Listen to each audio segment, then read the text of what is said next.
Home at last. Actually, I've been home for about at least half an hour, but okay, hold on.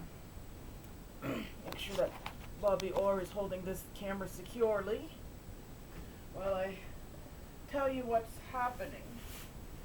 I had a successful day. Glad there was no problem with my money transfer at, who'd you go with it? Money Mart. So easy to get to.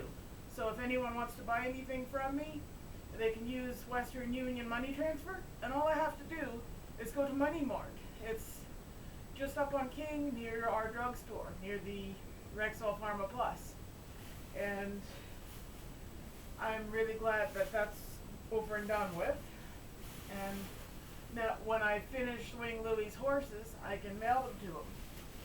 Spoiler alert, this is the first one, the Parker Lily Valve. It is a composite from the drawing that's in my carousel carving book and the photo that he sent me. So they're both Parker Lily bells, and this one it has a gold mane and it has this bunch of grapes here, and the color scheme is the same as the photo that he sent. And I'm sure he will be very happy with this. I just have to iron it, and this is the armored horse.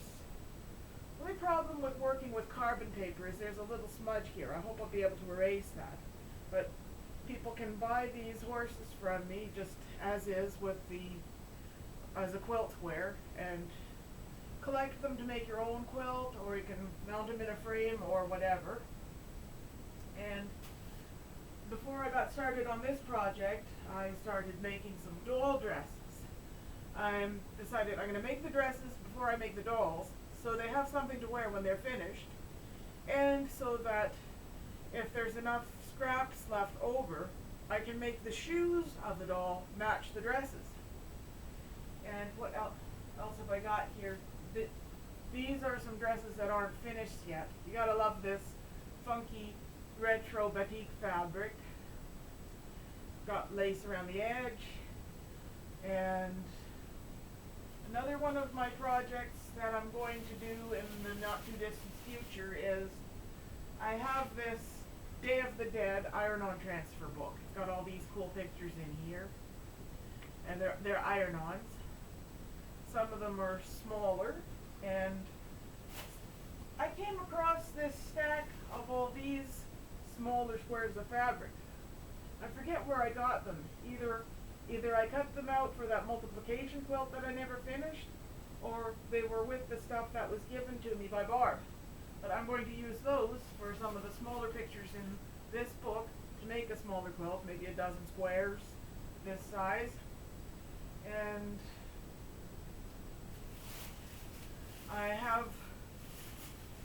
I did my shopping at Michael's today, like after I came out of Walmart feeling depressed because they couldn't do my thing for me. I needed a smaller embroidery hoop to embroider these onto these smaller squares, and I found variegated embroidery thread. I haven't seen this in ages. Maybe I should have bought 2 packs. That's the thing about shopping for craft supplies. Sometimes when you see something, you have to buy it then and there because you might not see it again, or you might not see it again for a long time. I needed more black, green, light blue, and red. Colors I seem to go through quite fast, especially for this project. And when I went to Money Mart, it was fairly busy there. There was like 4 people ahead of me, but it moved fast enough, and I was able to get my business done. And I gave into my craving for licorice, and I bought a pack of black licorice red vines. I didn't see any black Twizzlers. Red vines are good, but I still like Twizzlers better. I didn't even know red vines were available here. I thought they were only in the States. But they're good enough. I don't care for their texture. They take too long to chew. Anyway, I should just get going here and get started on the dishes before my husband comes back. Bye-bye. Be back soon.